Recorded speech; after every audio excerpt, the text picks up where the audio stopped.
Welcome, friends. Good evening. So happy to be here with you on this fine Thursday. Happy St. Patrick's Day as well.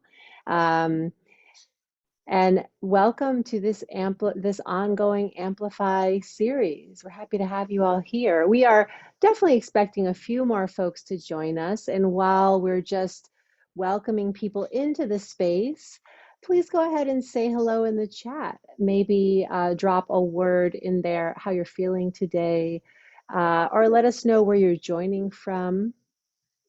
And if you want to share your pronouns with us, you could consider also changing the name on your Zoom screen so that we will call you as you would like to be called. So, welcome. I'll have the chat open so that as folks begin to drop their hellos in, I'll get to see them. So, my name is Monique Schubert. I'm really happy to be here with you this evening, joining you from my home in Brooklyn, but as an extension of Kripalu, for sure. So, welcome one and all. Got folks joining from Camp Hill, Pennsylvania, from Myrtle Beach, South Carolina, from Jessica. Is that our very own Jessica, perhaps, of Kripalu, Jessica? Greetings from Boston. Hello from the foothills of the Adirondacks in New York State. It's a beautiful evening here. I imagine that it is. Wonderful. All right. Welcome, one and all. I'm just curious, maybe you could use your reaction button if you are familiar with that little Zoom tool. And I'm just curious, who all has been to an Amplify conversation before? We got folks joining from DC, Baltimore, Portland, Maine. Jamie has been to, okay, and Susan and Maureen and Brad. Oh, hey, I recognize you too. Hey, Brad and not Brad. Hi, good to see you. Chantal and got some folks. Amrit, Michelle raised a hand. Marcy. Okay, so it's great that we've got folks coming back for these conversations and even the presenters tonight. Raudhah was here for Adrienne Marie Brown's presentation. Brad and Mallory checking in from Lancaster, PA. Hello, friends. Nice to see you again. Mid-Coast, Maine, Portland, Maine. First timer. Welcome, Janice. Happy to have you with us. All right, so good to see you all here. Thank you for bringing me into your home so I can enjoy some knitting and some tea and some chill time as the day winds down. Happy to be here with you all. All right, so I'm gonna go ahead and just begin the program, and I really want to get to talk about our wonderful presenters this evening. If you're not monitoring the chat, I just want to draw your attention to Aram, who is our tech person tonight, making sure everything runs smoothly on the Zoom. If you have an issue, you can chat directly to her in the Zoom. And you can copy down that email in case things go horribly wrong and you're not in the Zoom with us anymore. We got folks from Quebec and Portland, Oregon. This is great. We are in Oakland, California. We've got our West Coast folks joining us. Wonderful, everyone. All right, so I'm going to just go ahead and introduce the Amplify series to anyone who might be joining for the first time. And I do know we've got a few first timers. So this series, Amplify Voices of the Global Majority, is really a program that is so close to the heart of Kripalu as we really focus on working with change makers from around the globe to dismantle inequity and harm, to steward the planet, to prioritize collective wellness, and to really cultivate interdependent liberation. And this series is part of that work. And this program in particular is made possible by our generous donors who support Kripalu's purpose and mission to ignite personal and societal transformation through empowering people and communities to realize their full potential through the transformative wisdom and practices of yoga. And so we are gathered here for conversation, for dialogue, with some wonderful leaders and creatives. So I'm really happy to begin by introducing Raudhah Rahman. And Raudhah uses she, her pronouns. She is Malay and grew up in a conservative Muslim and mixed class family. As an immigrant to the United States, she has had the privilege of speaking English because she's raised in an international school and was surrounded by people with different accents, culture, and language from a very young age. As a cisgender, able-bodied person in a female-identified body, Raudhah has been granted a lot of access and into a wide variety of spaces, and that has really shaped who she is today. She's a website designer. She practices upholding values by design justice. And I'm sorry, she actually works with an organization called Design Justice that challenges the way design and designers can harm those who are marginalized by systems of power. Also, as a yoga teacher, Raudhah is currently serving as the assistant director of yoga teacher trainings at Yoga Off East, where they encourage integrity through curious learning from a lineage that is not theirs, not ours, to begin with. And Raudhah also says, in her own words, my path always has been one that is changing, and I'm hoping that whatever I continue to experience, no effort goes to waste, right? So that is Raudhah, and I'm really happy to have you here with us for this conversation. And joining us in the conversation is Mia Park. And Mia Park is a multidimensional artist based in Chicago, Illinois. Her boundless enthusiasm and energy fuels her community engagement through acting, producing events, teaching yoga, and more. Mia chooses projects that nurture a full life experience and supports a life of purpose for all. From writing to volunteering to becoming a registered nurse, Mia connects with people where they are, rooting for the best in everyone. And so it is an absolute pleasure on behalf of Kripalu. And also, I just want to take a moment and pause. I really appreciate, Raudhah, how you mentioned that we're all in this lineage that is not our own. And I want to acknowledge Kripalu. We are so fortunate to, be the keepers of the teachings of Swami Kripalu, and the path of this lineage that comes from India. And we also, we must acknowledge with gratitude and deep humility that Kripalu itself is on the land, the unceded lands of the Munsee Mohican people, the indigenous stewards of that land. So for all who came before us and paved the way and left us these gifts and continue to steward and contribute to us in these ways, we are grateful. And I just wanted to speak that into the space. So thank you so much, and I will turn the space over to our guest this evening. Great, thank you so much, Monique. Hi, I'm Mia. Raudhah, do you want to say hi before we get started? Yeah, hi everyone. I'm Raudhah. My pronouns are she, her, dia, and I am very excited to be here and sharing space with you, Mia, and everyone in this moment. So thank you. Awesome, thanks, me too. So everybody at some point is going to meet my cat. My cat's name is Nabi, and she's there she goes. She's very interested in being with you and me and all of us in this moment. She's so excited. She's got a lot of energy right now. So if I'm distracted, that's why. And that's just a good metaphor, as we all need to tend to so many things in our lives, ourselves, our relationship with those around us, including our furry heartbeat friends, and with the world at large. So I'm honored to start Raudhah's and my program tonight with a practice. So both Raudhah and I are passionate about the techniques of breathing and pranayama and how that can be used to literally kind of have us all on the same breath. So if you're interested and want to practice together, you can have any comfortable seat. If there's anything you can do to make yourself 10 to 15% more comfortable now, you're welcome to do that. There's no talking from a post-lineage perspective, and we'll talk about that soon. There's no incorrect way to practice pranayama.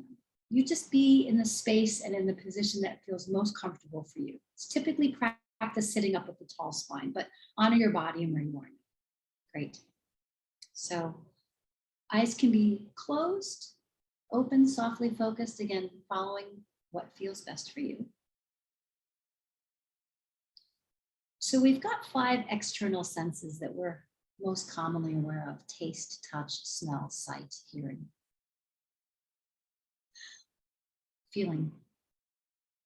The body also has 5 internal senses: sensations of tingling, fullness, warmth, joint sensors, and muscle sensors. So just for a moment, I invite you to tune into the internal 5 sensors of the nervous system: tingling, pain sensors, fullness, pressure sensors, warmth, temperature sensors.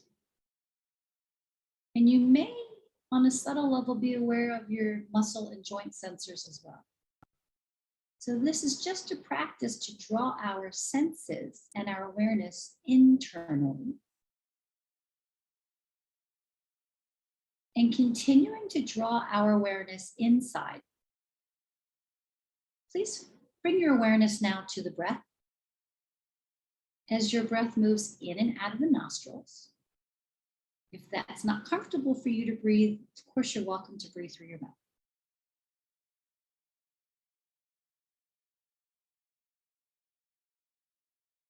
I invite you to keep drawing your senses inwards, listening with your internal senses to the breath.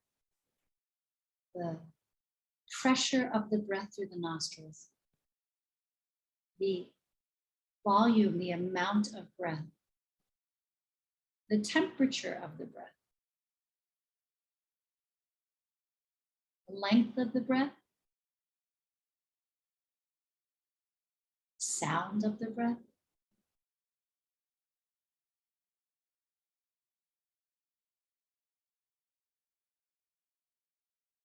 I encourage us to humbly acknowledge that this air, this external air, once we invite it into our bodies, it becomes life-giving breath.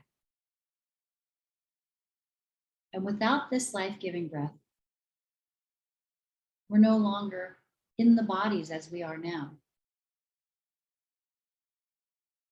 So this subtle, deep acknowledgement of this miraculous process of turning air outside of our bodies into life-giving breath inside of our bodies.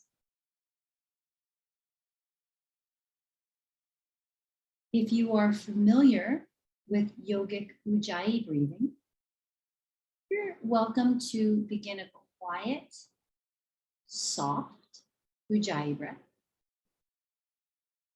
And if not, you're absolutely perfect breathing the way you are.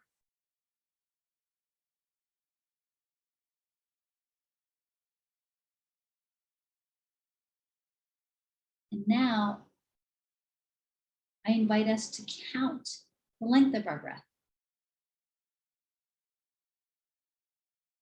Just mentally counting how long it takes you to inhale and exhale.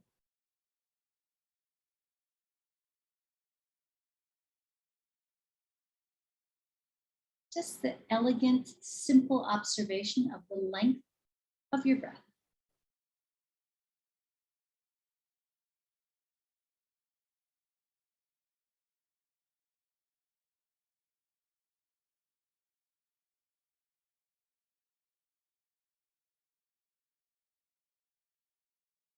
Now, I invite you to make your inhalations and exhalations the same length. Samavriti, equal length fluctuation. So for example, if you're inhaling and count to say 5, see if you can exhale the same length, counting to the same length of time for 5. And please continue.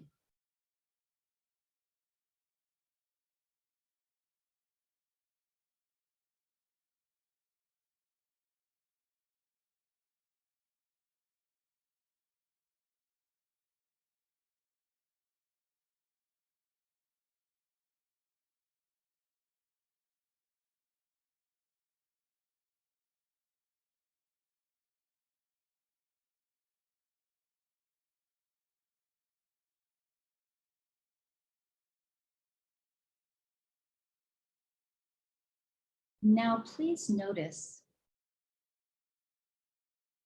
where your mind is,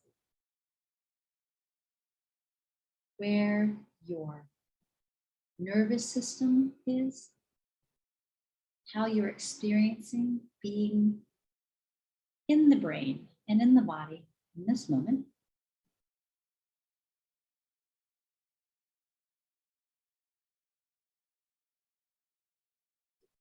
You are welcome to discontinue the count of your breath. And when you feel ready, you can slowly start to blink your eyes open.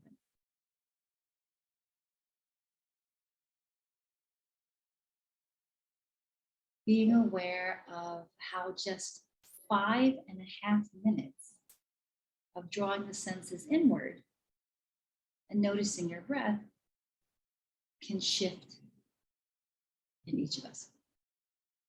So thank you.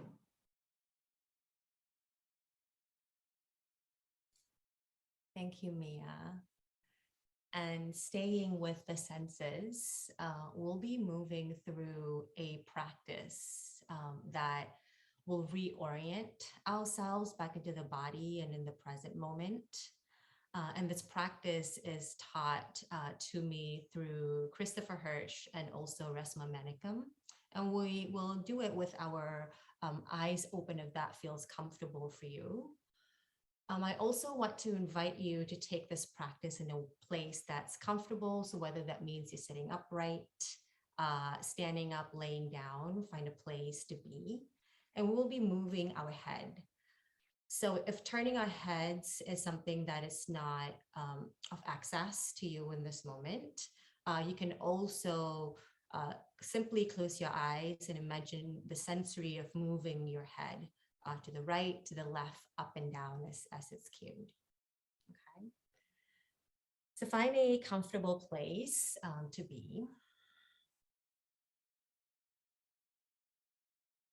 Maybe reconnect back to that pranayama that kept you tethered, taught by Mia.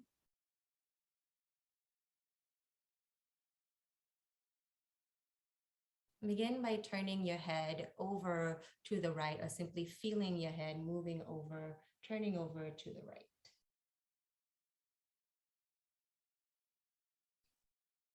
And take a look at what surrounds you. What do you see?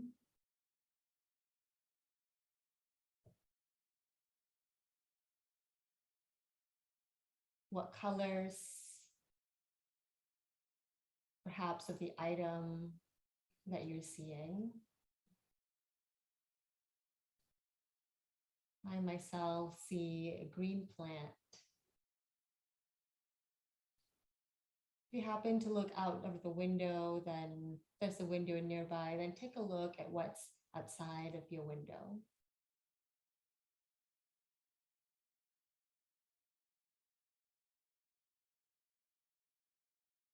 Perhaps there's a scent that comes to mind from the items on your right side. Notice the textures of what's on to your right.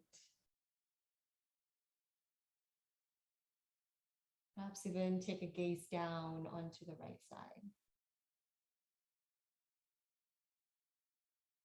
I see my fluffy brown carpet. It looks pretty sunny outside here in Charlotte, North Carolina.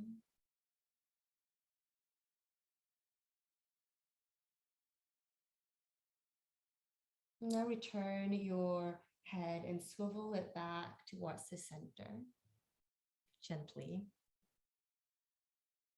And if it's off access and available to you, then take a gaze up. Take a look at what's ahead, what's above you, color of the ceiling, texture of the ceiling, perhaps even temperature.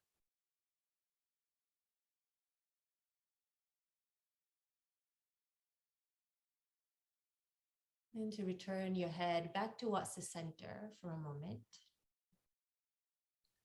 And turn your head over towards the left.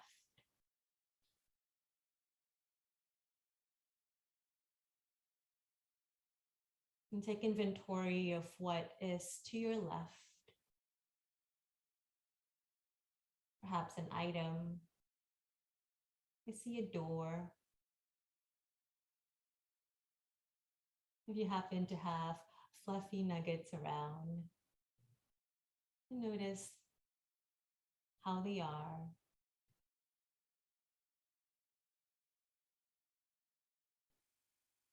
Perhaps there is a scent, a sound that is coming from the left side.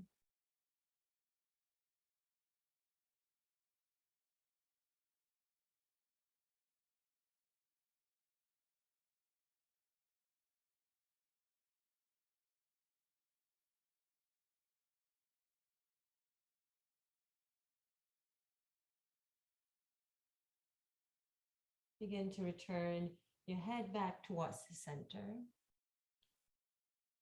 And take a look at the earth underneath you or your floor that's underneath you.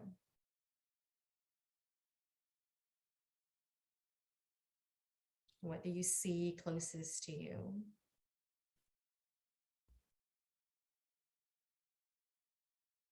Colors, textures. I see my polka dot blanket over my lap. My hands, perhaps even temperature.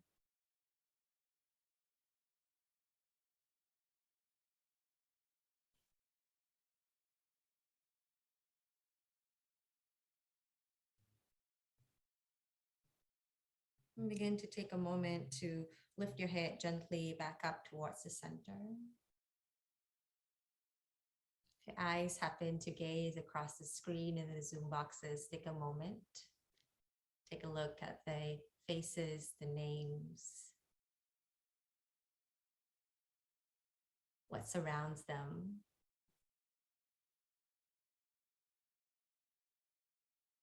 Noticing that you're perhaps breathing together in the background.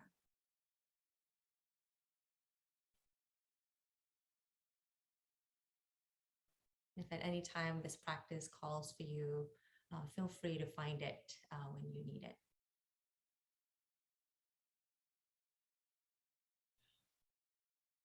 May I hand it back to you, my friend. Oh my gosh, thank you, Raudhah. That was so good. That was so lovely. Wow, is everyone awake enough? Are we back? Are we okay? I'm gonna lecture now. So I know that was a really nice way to kind of get on the same vibe as much as we can digitally, but it's just wonderful to be in the same kind of virtual space together. So thank you, Raudhah. So our topic, kind of the over umbrella topic that we wanted to share today, has to do with lineage and culture and authenticity. So part of my story is part of my family story, my parents' story. So my mother was born and raised in North Korea, and she escaped right before, she survived World War II in North Korea and escaped right before the Korean War. It's a whole amazing story. My father was born and raised in Japan as a second-class Japanese citizen, survived the Nagasaki atomic bomb, and then fled to South Korea. So what is now called South Korea, where both of my parents identify as home, they actually respectively didn't land there until they were children, and they came as refugees. And then respectively, they survived the Korean War. So that was their trajectory. They immigrated to America, met and married here. And I was born into this lineage of deep trauma, deep, unprocessed, unhealed trauma. So we can talk about the science of epigenetics, how our outside world influences which chromosomes, which DNA are kind of doing their magic dance inside of us. And in Korean, there's this term called Han. So Han is this really, yes, Kitty, it's Han. So Han is this really, it doesn't have a direct English translation. I'm sure that Adam understands what I'm talking about. But Han is this deep feeling of like sorrow and sadness and deep struggle that all Koreans have. And so this is also part of our legacy, just being in that culture, even though I was born and raised in America, but having especially the parents that I had, this feeling of Han for me was inescapable as an authentic experience as a Korean in America, but also as a female Korean, because, you know, women identifiers, we got it a little bit harder sometimes. And also, again, the deep-seated trauma that they brought into me as DNA into this human being, and also that I survived growing up in that family. So I kept asking myself at certain points in my life, when I started to become introspective, I began to ask myself, like, just ask the universe, like, why me? Why here? And why now? So I feel like if we're using the yoga paradigm, we can think about samskara, or this idea of impressions that we've either inherited or we're mysteriously born with, whatever you're going to agree with, but we are born with certain predispositions. I like chocolate. I like strawberry. Some of these things are just mysterious. So I feel like this approach towards spirituality and this extra longing that some people have to belong or to feel like they're part of something bigger than themselves or find their meaning of life.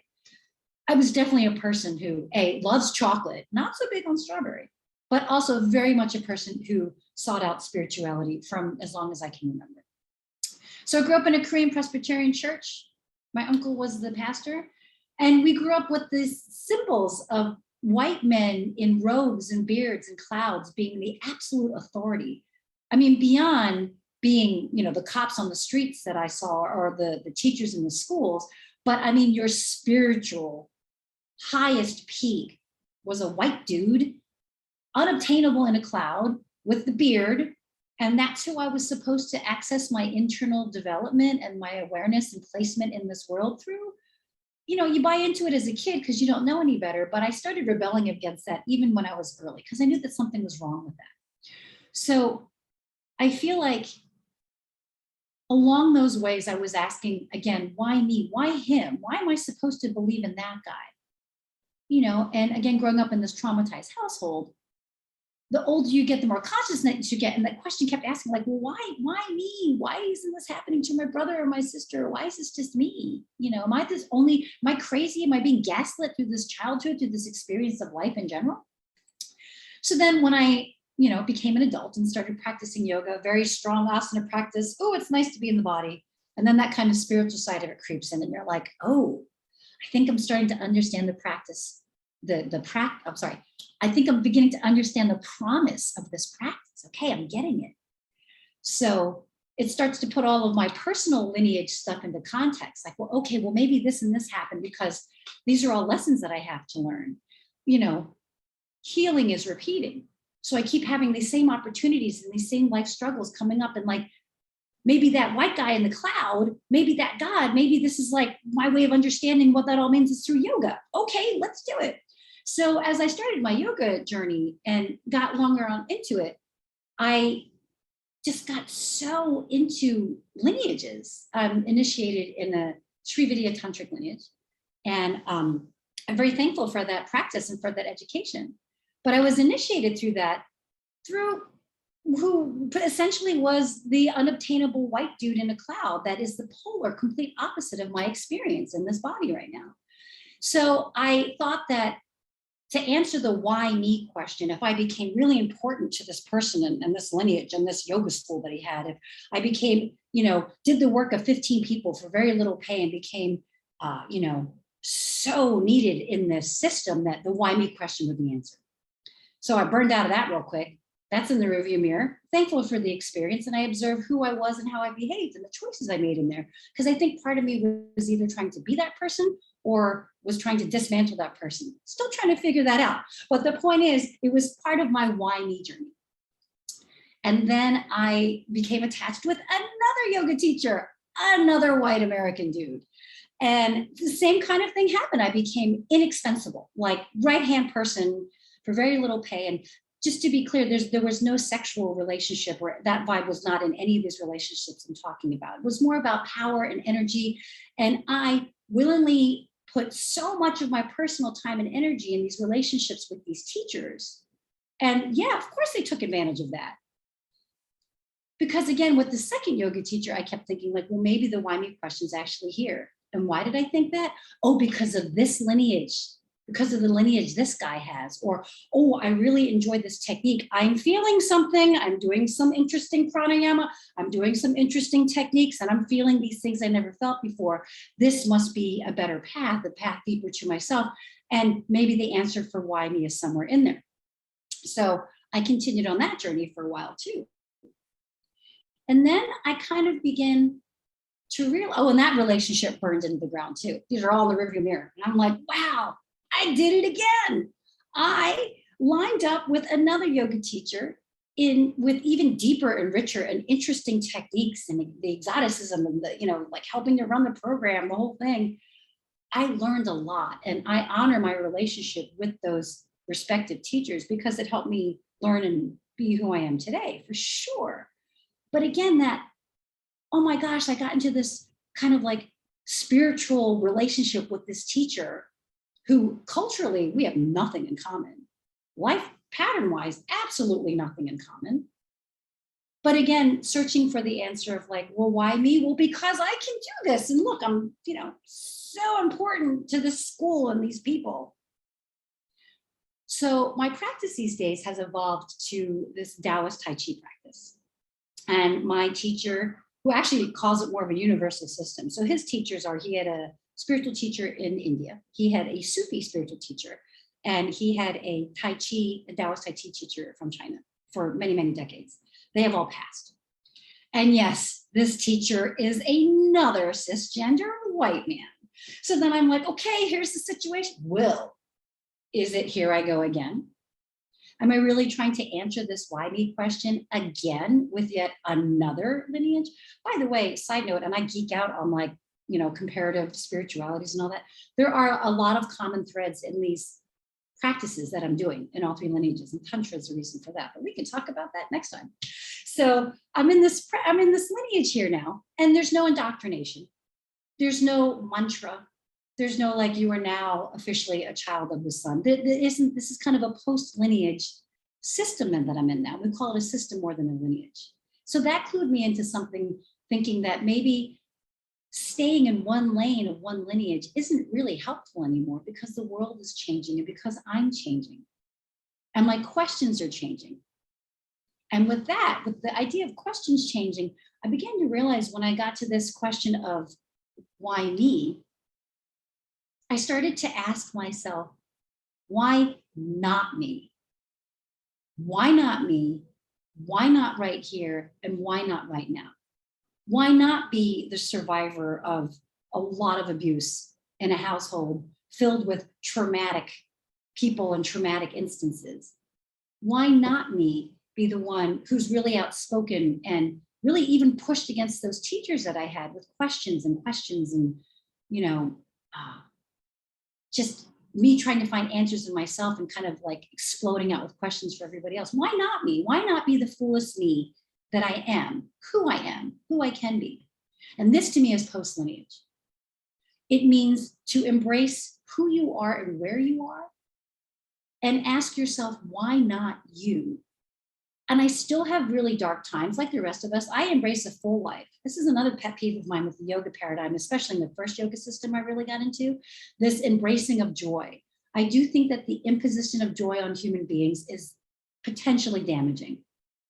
I've had arguments with like yoga masters out there. I don't care. I don't think that it's fair to tell somebody how to feel. Joy is lovely, so is sorrow. Being dark enough to consistently ask yourself, why did I go through what I went through? Why am I the one always getting in trouble? Why am I the one that only sees that there's something wrong here and I have to speak up? Why am I the only one asking the teacher these uncomfortable questions? Back to, why did I go through what I went through? Why am I experiencing so much suffering? And practicing Pratipakshabhavana, another idea also from the sutras and yoga sutras and also Bhagavad Gita, as far as thinking about the opposite. It's not only I'm sad, I'm going to think I'm happy, or I'm suffering. I'm going to pretend I'm not suffering or think I'm not suffering. It's also turning the question of why me around and asking, why not me? So once I practiced that level of Praktipaksha Bhavana, things just started changing for me. And they're still changing. It's still a question I ask. Why not me? I don't know why not me. Why me? I don't know. But really, why not me? It gives me more accountability. It makes me feel so authentic in who I am in this lifetime. I'm a female born in this female body to a Korean American family. Right here, right now. Why not me? Because retributive justice doesn't work. There's no Old Testament eye for an eye, tooth for a tooth that works anymore. Karma is not as simple as I was good in a past life, I'm rich in this life. It's just not that easy. Life is not put in the boxes. You won't become a better person if you walk 10,000 steps a day. You won't become a better person if you meditate 4 hours a day in a cave. You won't become a better person if you're eating gluten-free or paleo. But if all those things help support you on that path, that's wonderful, do it. But my point is not one of these formulaic things is the answer. Life is just not that simple. And that's part of the beauty of feeling a whole life, all the depth, all the highs, all the sorrow, all the joys, all of it, the complete package. And I think the real promise of the practice of yoga is asking yourself, why not you? Why not feel everything and experience everything? Now, I just also want to say that it's important to have good practices. There's a lot of yoga people that make stuff up because, this is how we do as people. I'm taking a 200-hour teacher training. I'm going to leave my own. Oh, I'm feeling something. Can I market this? Can I make this look cute on Instagram and get money because I want to promote napping? Whatever it is. And good for those people. But the point is, do what you're going to do. But having some kind of lineage and having techniques that are vetted, finding a qualified teacher who isn't too full of themselves is also another really important part of this journey. Finding more than one teacher, finding other teachers.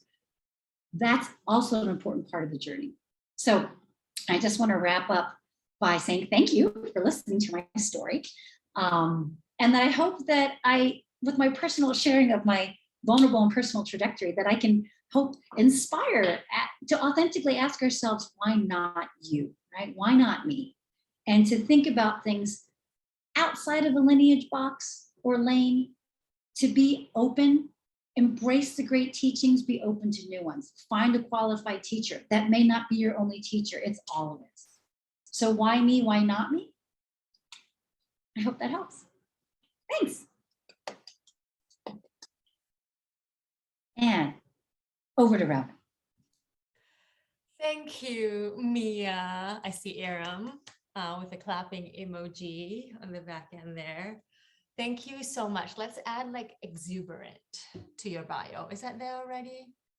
I can feel the exuberance through the screen. I see folks smiling through the Zoom squares too. So thank you. Thank you so much for sharing your story with us.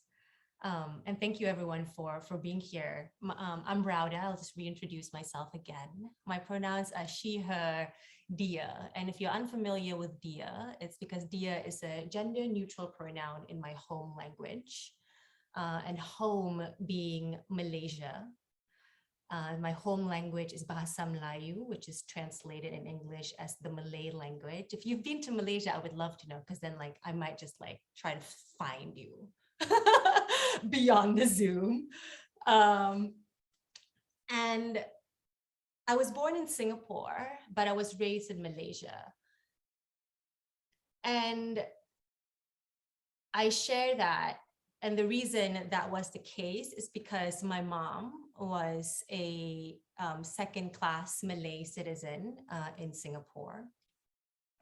And my dad is a Malaysian citizen. And my mom, because she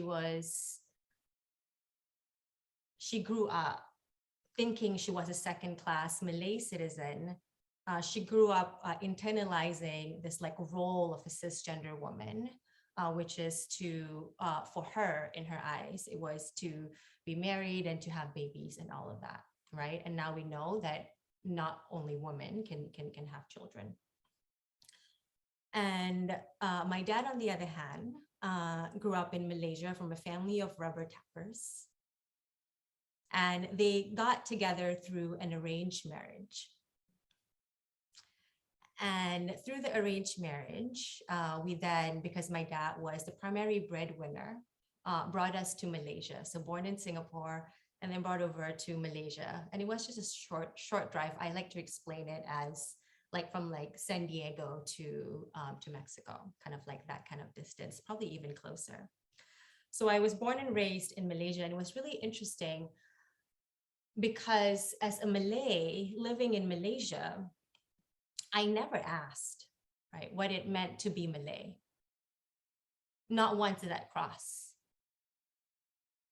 And to me, that parallels in the US being white. Never asking what it means to be white. And I think the reason I never asked when I was in Malaysia was because I felt I could access any spaces. School was okay, right? I never felt like I had to pretend or hide or do something else to gain access to these spaces. So in Malaysia, I was of a dominant race, and I never questioned it. Because I was born in Singapore, I would visit my extended family, my grandmother, all my cousins and all, they're all in Singapore. So we would go back to Singapore pretty frequently. And when we go back to Singapore, a different narrative about Malays showed up. And the narrative was, oh, the Malays are the second-class Singapore citizen. And we were told that we were lazy. We were told that we weren't working hard enough. So there was just so many. That was just one of the very many stories that we were told. And every time we would cross from Malaysia to Singapore, the immigration would always stop us, always. If I went every Saturday we would be stopped. And the reason for that, they said, right, was because my dad's name is Abdul Rahman bin Ali, which is an Arabic name. And it was an Arabic name that was the same as a terrorist, as they called it. They termed it that way. So we got stopped every single time, even though they probably knew us at this point because we went all the time. Right, so then I began to realize, oh, not only am I internalizing my Malay race, I'm also internalizing what it means to be Muslim. Right? Muslim was a second-class religion in Singapore, but it wasn't in Malaysia, so I never questioned that either, right? And growing up under this internalizations and the generational, things that my parents have internalized, I was always told growing up, you could either be pretty or be smart. That was it. It's like both couldn't coexist, or I couldn't be anything else. And then it just felt so constricting. And I also grew up in a Muslim family. We prayed 5 times a day, fasted during Ramadan, celebrated Eid, all of it. We prayed like the side prayers, the main prayers, all of it. So we were very spiritual growing up. And it just felt so like claustrophobic to me. And I wanted freedom. I wanted to like escape. And that's when, and I was already, watching MTV, loving on Backstreet Boys, reading Sweet Valley High, right? So I'm like, America, I need to go there. It's freedom. So, talk to my parents. I was like, I'm going to go to college there. They thought it was a good idea because I was studying biotechnology. So I made a choice. I made a choice at 16 to move to a different country. So at 16, I had to go to the embassy, right? And like get my student visa and all of that jazz. Of course, it's a choice-based immigration, so very different than a force-based immigration, right? So because of this choice, then I had to show the embassy, that I had enough money in my parents' bank account, not my bank account. I was 16. In my parents' bank account, that I was going to stay there, and I was going to, I'm not going to work, and I'm just going to study because I have apparently all this money in this account. So there's also that that privilege of me being able to immigrate because of income, right? Because of class as well. And then I was wondering after I was done at the embassy, I was like, why do you ask me for this? Why do you want me to show you of my bank account? And their reason was that so I won't be taking, so I'm not lying about my studying. I'm not going there to like work. I'm not going there to work, so I'm not taking other people's jobs, right? And that was a reason. And now what I know it to be is because it was because of 9/11 and the student visas. So then again, the layer of like, oh, okay, this is what I'm learning about being Muslim. This is what I'm learning about being Malay, right? So then I arrived in the United States after proving to them that, you know, I won't do such thing. I'll study. I'll be this perfect model immigrant, you know, a myth that they have sold. And once I arrived in the US, I realized that, oh, everyone around me looks different. You know, but I was very fortunate that I moved to California, Pomona, California. So I was surrounded by quite a bit of Asian people. So I was very, very fortunate for that. And it also came with a bunch of Malaysians, which the story will come back around. And, you know, I was in America. I'm like, okay, this is like the freedom. I want to go hang out and do college stuff and, you know, do things that Americans do based on my MTV, you know, and shows like that. So I would be friends I would try to be friends, and we're in like the same labs. There was no escaping it, right? Because you're in labs and in lecture halls all the time. And the questions, back then I didn't think of this as racism. The questions that were asked were somewhat ignorant, right? They asked whether I lived on trees. I was like, no, I did not. Whether I was from China. I was like, no, I'm from Singapore. Let me pull up a map. And I understand, right? Everyone has a privilege to move. So now I know that as well. And then the common comment I had was like, oh, your English is so good. And I honestly don't know how to respond to that. So I would just be like, and like laugh and like move away and find another conversation. And this continued to happen through work. These are the like 3 common things that continue to happen through my life. And because of these kind of comments that people make, I just didn't want to deal with it. And I think what I did was exactly, or like pretty similar to what a lot of first generation parents do when they move to the US, which is like, surround yourself with just your people. So I was very thankful that I had like Malaysians around me, Malaysian aunties and Asian American friends. So I just surrounded myself and just like bolstered myself with them, you know, so I never had to like face the white American world. And I was very lucky to be able to do that because I was in California, right? So I was given grace through that. But you know, a girl's got to get a job. So I went out in the world needing to look for a job. And what happens as a foreign student is that you aren't allowed to work off campus. And then when you look for a job, they tell you that you need experience. And you're like, but I don't have experience. I couldn't work off campus, right? So structurally, like I just wasn't seen as human. Not only was I asked to do that, I was also then asked to prove that for them to hire me, I must be better in every single way, in every single way. And that means like GPA and experience and all of that, compared to my American counterpart. So again, I had to prove to the structures that I was worthy, right? So this kept happening over and over again. Not that my humanity was worthy, but the things I wrote on the paper was worth it. So I was always constantly looking for like this acceptance and like worthiness through structure when the structure was clearly rigged, right? And because it was rigged in that manner, and then now I'm out in the world with like no Malaysian bolsters to surround me and support me through all of this, I began to look for spaces. I was like, oh, what am I going to do? Like, where am I going to find my community, right? So I branched off and I was like, okay, let me check out like the gym close by. Let me check out grocery stores. I'm very thankful for grocery stores where I find noodles and Asian food. I was very thankful for that. If you haven't read Crying in H Mart, I highly recommend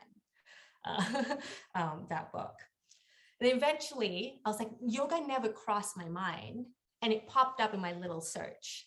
So I went and entered. I never thought yoga was like what Asians would do. I just didn't think, it just didn't cross my mind.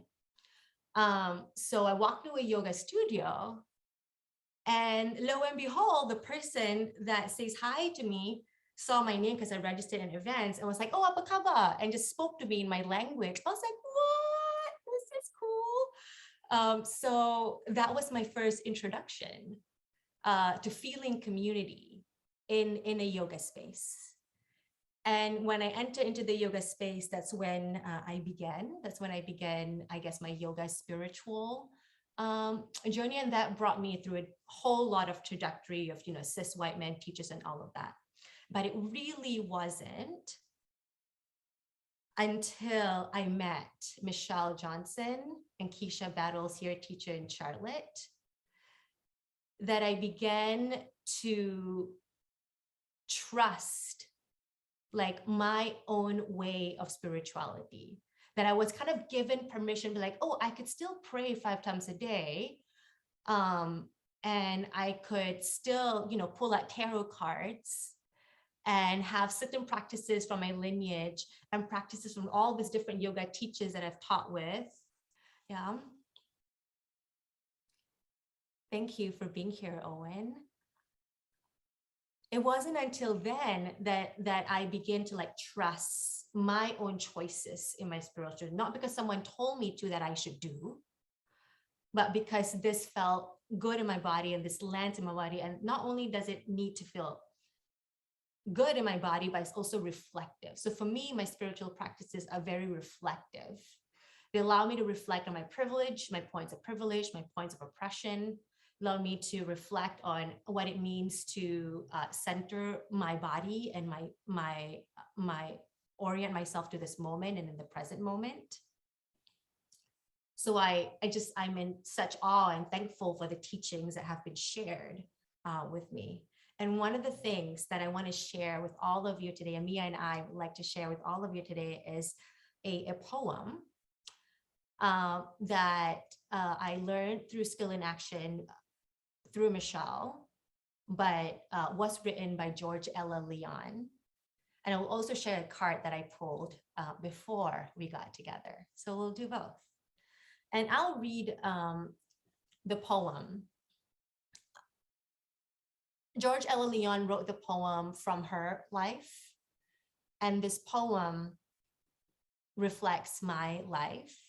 And the title of the poem is called Where I'm From. And the reason I'm sharing this is because this is whenever I'm feeling bogged down and there's a lot of messages coming to me that I'm internalizing and I really need to come back to myself and my story and the dots that I've connected, this is the poem that I keep coming back to. And I want to share it with you because every time I write it also, different things, like different memories come up. So let me find where I wrote it. And I believe Aram have shared a file, and I think you all have it too. And by no means were you like required to like complete it before we did this. So I'll read mine from where I'm from. I'm from 2 cultures, Malaysia and Singapore, from paddy fields and skyscrapers. I'm from hot, humid, and 2 seasons only, rain and shine. I'm from Wahida and Rahman, eldest out of 6 siblings. I'm from Nanti apa orang kata, which translates into what will people say. From leaving the last serving on the table and always figuring out how to divvy up portions of food. I'm from do not talk about sex. I'm from the Rahman and Ismail family, nasi lemak, which is coconut rice, and teh tarik, which is milk tea. Communal food, spicy and filled with flavor. I'm from leaving home at the age of 16, from my aunt who ran away and stories sealed shut, from girls who date are like unpolished diamonds, played in the dirt and running in the rain. I am from those moments, digging up earthworms in the soil and sucking nectar from honeysuckle bushes. I'm going to take a breath for myself, and I invite you to take a breath too.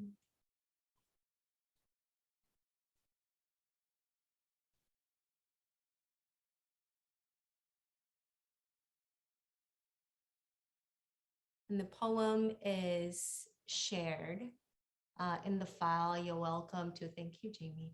You're welcome to open the file if you would like.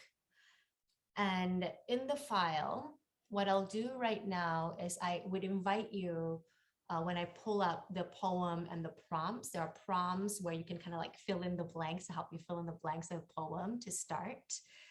You are more than welcome. We'll give you 5 minutes to fill in the blank and continue the poem. Or if you're like, you know, I want to do that later on, you can do that later on too. And you can set up your space for the Nidra practice that Mia will lead us through.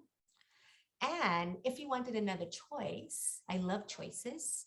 I pulled a card, which is one of my spiritual practices.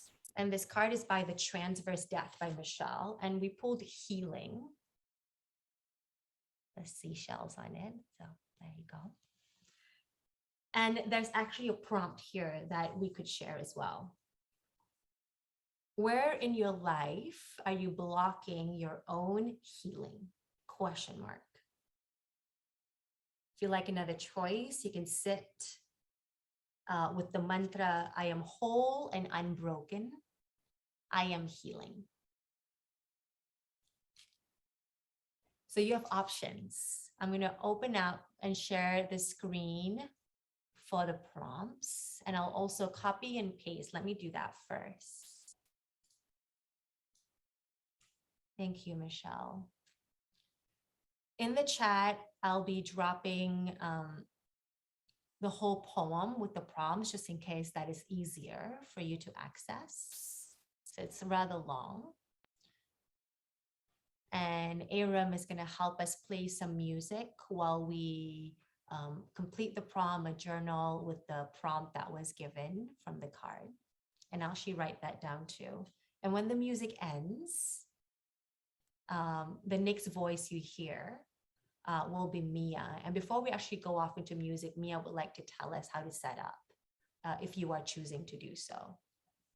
Sure, I think we can actually play the music underneath, if that's okay. I mean, oh yeah, let's do that. Yeah, sure.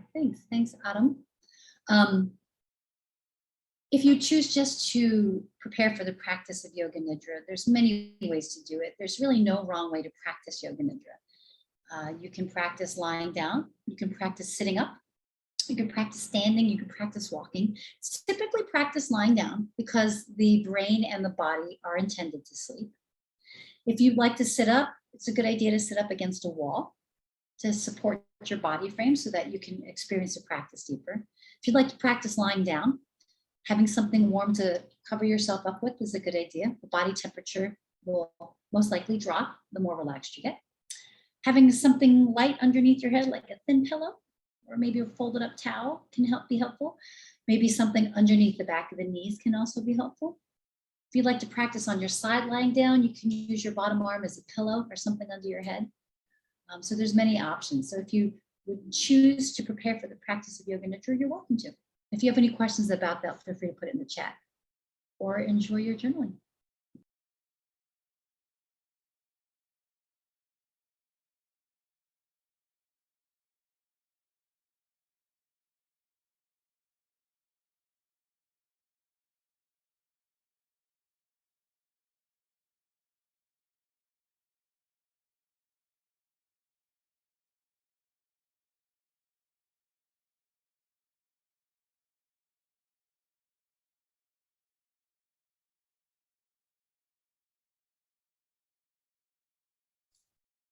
And Adam is just starting to share the music if you all are waiting for it.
Great. Thank you for the poem journaling writing exercise, Radha. It's so fun and beautiful. If you'd like to join us in the practice of Yoga Nidra, you're welcome to do that now. And if you haven't already, you are welcome to set yourself up in any comfortable position, seated, standing, walking, lying down. If you're practicing sitting up, it's a good idea to have something supporting your spine, maybe even sitting on the corner against a wall on the floor. If you'd like to practice lying down, reminder to maybe have something to cover yourself up in case your body temperature drops. Something under the head can be helpful. Something under the knees maybe. You're welcome to lie on your stomach, on your side, however you feel most supported. And once you get settled in, if there's anything you can do to make yourself 10 to 15% more comfortable, go ahead and do that now, please. And welcome. Welcome to this practice of Yoga Nidra. To begin this practice, feel the points of contact with whatever is gravity, whatever part of your body is engaged in this relationship with the force of gravity. Wherever you feel the most weight in your body, please bring your awareness to that part of the body. And let's together take a big inhalation, nice and smooth, smooth breath in. And as you exhale, mind tells the brain and the body to relax and listen for those points of contact in your body becoming heavier. Breathe normally, please. Focusing again on the points of contact that are closest to the earth, that are weight-bearing. Reminding yourself that you are in constant relationship with this force bigger than you, just in the form of gravity. And please take a deeper breath in, nice smooth breath in. Awareness to the points of contact. Gently exhaling, mind tells the brain and the body to rest deeper, listening for those points of contact to become even heavier.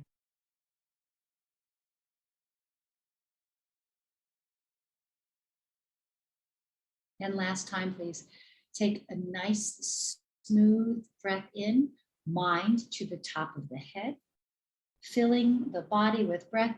And as you exhale, mind tells the brain and the body to sleep, becoming even heavier in the body, setting the slightest stream of consciousness as a priority. So set an intention to have the slightest part of the deeper brain awake as the brain and the body sleep.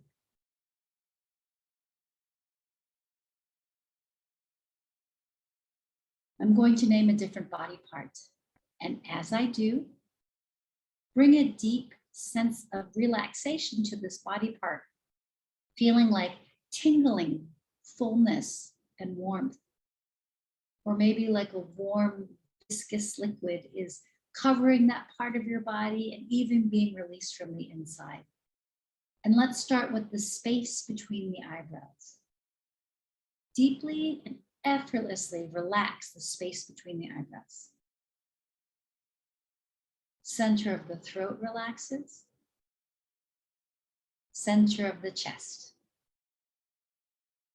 Right shoulder. Right elbow.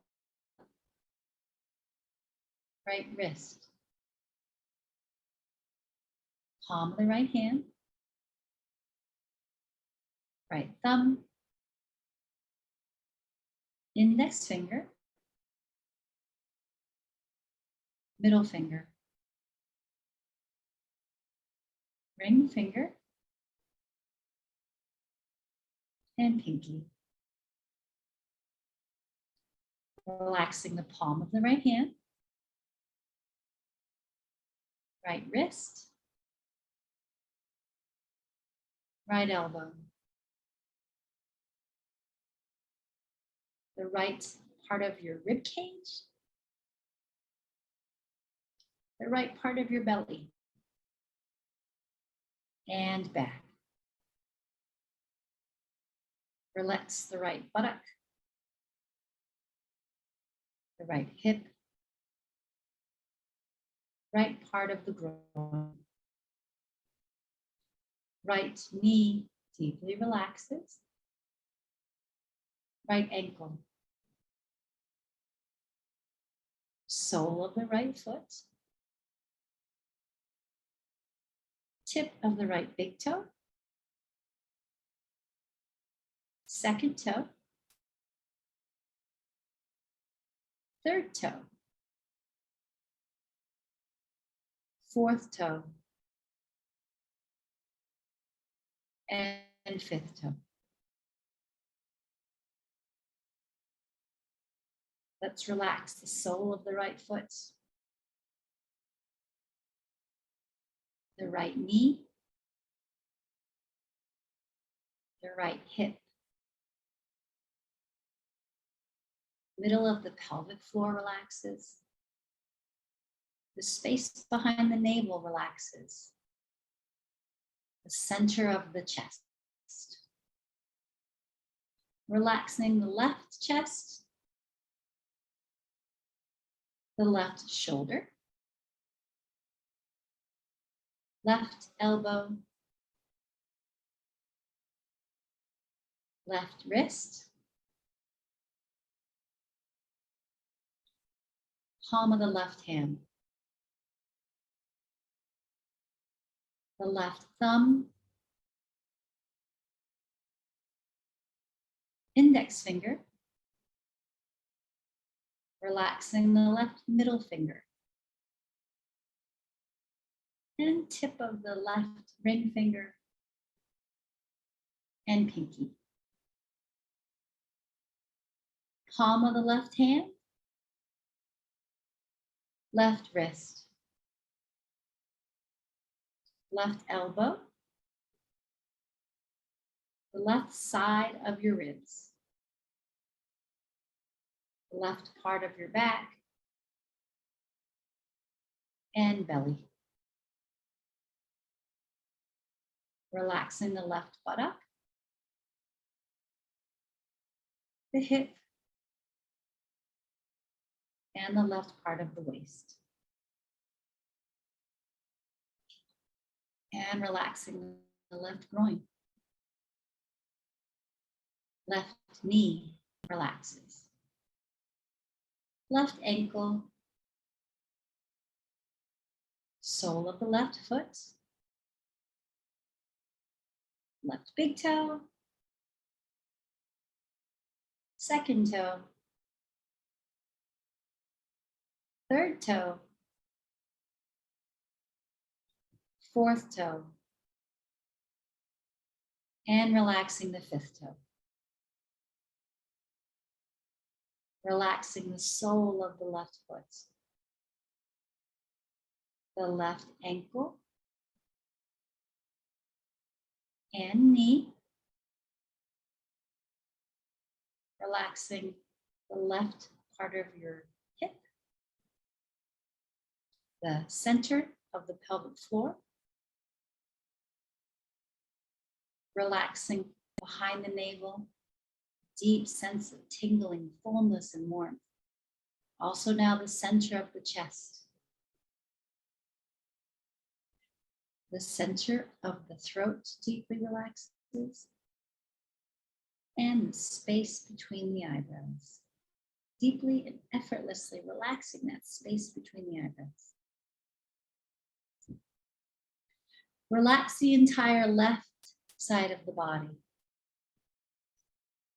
The entire right side of the body.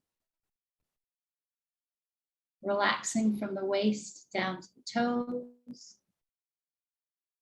And from the waist up to the head and out to the fingers. Relaxing the entire body. Feeling like the whole body begins to disappear in the background. Retaining the slightest trace of awareness as the brain and the body sleep even deeper.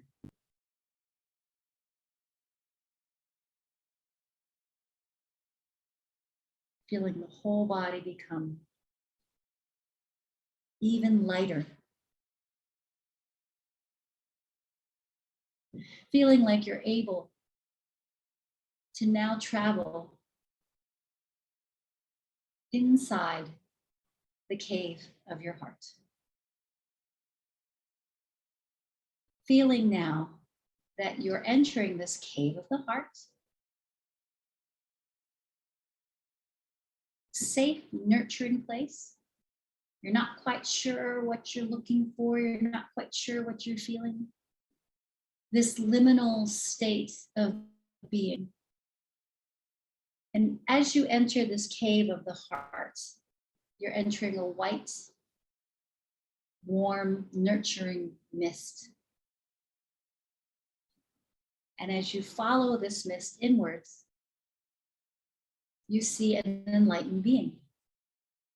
This enlightened being may be just a form of light, maybe a person that you know or knew that is the embodiment of enlightenment. This enlightened being may be an existing spiritual figure that you connect with. Sitting with this being, you are invited to reflect upon any thoughts that may have come up during your writing exercise. Or you may want to ask this being a question. One question whose answer will help you feel more whole. You may ask things like, what is standing most in my way now? What is my biggest personal obstacle? You may ask what advice you have to resolve a difficult situation. Just one question. Resting in the cave of your heart with this enlightened being, or process in your writing.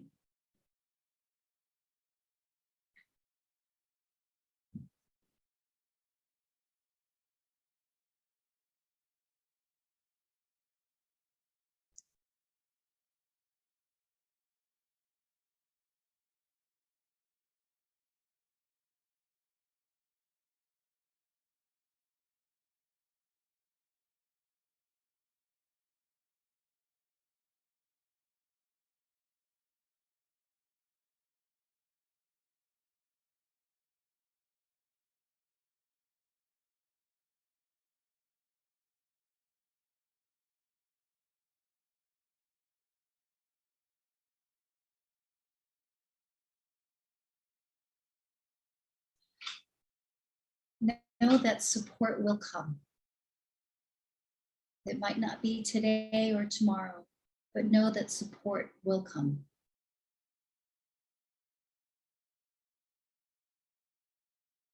You're invited to express gratitude to this enlightened being. This enlightened being is the highest form of yourself. Feel what it's like to have given yourself grace. And if you'd like to join us back in the waking world, you are invited to deepen your breath. Beginning to deepen your breath. You may want to slowly move your fingers and toes, hands and feet. You may want to move the tongue around in your mouth. You may want to listen for sounds. You may want to yawn and stretch. Whenever you feel ready, you are invited to slowly return back. Rolling over to a side until you're adjusted and slowly sitting up if you're lying down is a nice suggestion. Taking your time to slowly come on back if you'd like to come back. And thank you. This ends the practice of Yoga Nidra. Thank you for practicing together. And I believe Monique is going to help us out with some Q&A. Yes, thank you so much for that. I hope folks are still with us and coming back from the depths of your relaxation. So we'd love to open it up for some questions or shares for the next little bit. And we would invite you to perhaps drop something into the chat and I will read it. And then also, if you would like to just come off mute and bring your voice into the room, there's a raise your hand button, and that will send you to the top of the line. And then we'll invite you to come off mute and to share your comment. So those are a few different ways that folks can be part of the discussion. So I do see, so just a thank you from Michelle Coleman. That was divine and much needed. Susan is asking, is it okay to use the poem prompts with attribution with other groups? What say you, Raudhah? Oh, absolutely. I mean, since it's something that's Googleable, if that's a word, if you just type in "Where I'm From" poem by George Ella Leon, you'll find it. So I think it's open for all to share. Some of the prompts that are in there is specific to skill and action that I've borrowed from Michelle. And some of it was changed a bit by me to fit the needs of this group. So when you do share, it will be appropriate to credit if you're using those specific prompts as well. Yeah, but it's everywhere and you can look for inspiration from the Googles too. And thank you for asking. Thank you. Yeah, thank you for clarifying how best to share that tool with folks. Great. And there are lots of folks in the chat just appreciating Mia for the practice, saying thank you for a nourishing practice. So much appreciation there. And does anybody have any questions for our guest today?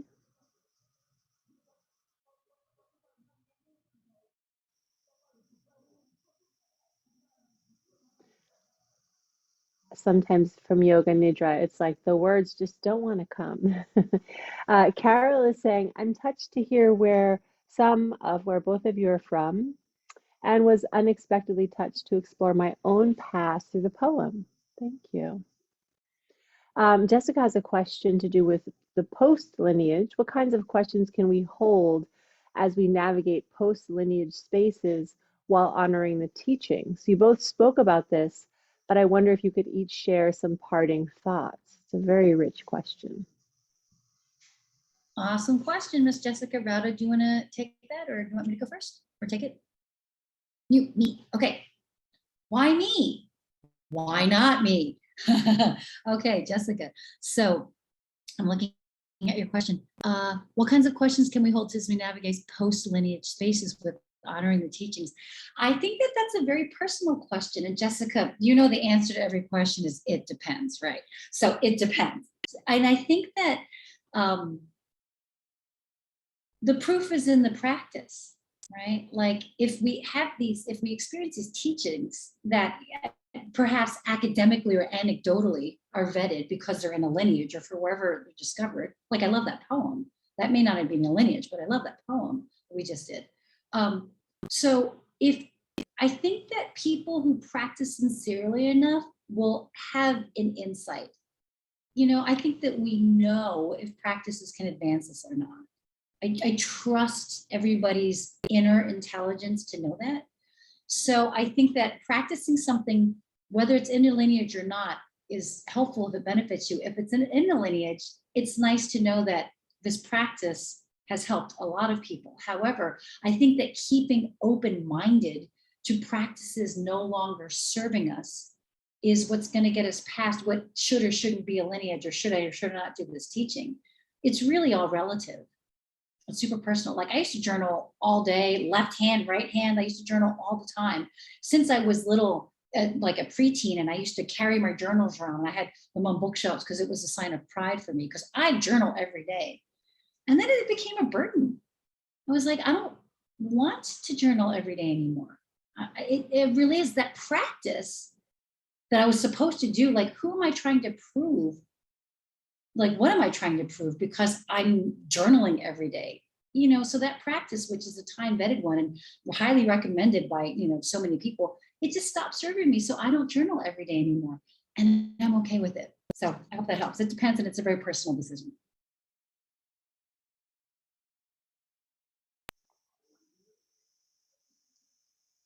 Thank you for that answer. I think I think that's a lot of folks have questions about how to honor the lineage and still create distance from damaging beliefs. So I think, I think other folks are probably also just curious about how you navigate that space. And so there's another sort of follow up to that. Yeah. Um, Raudhah, do you want to answer that one? Yeah, I can. Sure. The first thing that comes to mind, I typically take a longer time to think through questions. The first thing that came to mind when you read that question is like naming your grief. I think sometimes what we've learned from teachers for a very long time, learning from a lineage, and then we've been hurt by it. We've been certain aspects of it have damaged our soul and our essence and our well-being. I think allowing space to like grieve it fully so that you can re-nourish yourself from the lessons that you've learned from that lineage. So then there can start to be a separation between I can still honor the lineage and the teachings of this practice without having to succumb to the damage. And that way you can even speak to the damages and open up the door, right, for other people who may have been affected by the damages of the lineage. I don't know if that's helpful. I hope it was. I think that's right. Can I also speak to that? Yeah. So that's a great question, Brad and Jessica. And when we talk about lineage, I think the first of all, I make a separation between lineage and teachings. Teachings to me are artifacts. They're living and breathing, but they're things. Lineage is people. I think lineage is a social, kind of political, with this like icky spiritual thing pressed on top of it often. So lineage is human beings, right? Teachings are things. So I think that you can take the things, the teachings, away from a lineage and still benefit from them. So there's this ego, personal driven side that is very lineage driven. And I know because I'm there and I've been there. Like, I want to be a part of a lineage. Why? Because I want to feel like I belong, because I want to feel like I'm not full of crap. I want to feel like I want to feel valid. So to me, that's ego. That's a personal wanting to be a part of something else. You don't have to be a part of a lineage to feel like you're part of something bigger than yourself. And I'm not suggesting to culturally appropriate these teachings or to kind of pick and choose and water down or isolate or be derivative. I know that some of these teachings are in lineages for a purpose and a reason, and I honor that. But it's really about honoring yourself first before any concept of what a lineage is. I think asking yourself why you want to be part of a lineage is the first question to ask ourselves. And then from there, like, I lead a yoga nidra teacher training. And I'll tell you what, of the 5 systems of yoga nidra that I go over in my training, 4 of them have corrupt leaders in it. Even the person who ran Kripalu. I mean, why isn't Kripalu an ashram anymore? We have to ask these questions, right? Because of corruption, because of human choices made by spiritual leaders. So do I not teach IREST because of the Richard Miller scandal? Do I not teach Bihar yoga because of that Swami scandal? No, I still teach that, but I make a very clear statement that I choose not to throw out the baby with the bathwater. You can keep that dirty bathwater, but I'm going to nurture and hold on to that baby.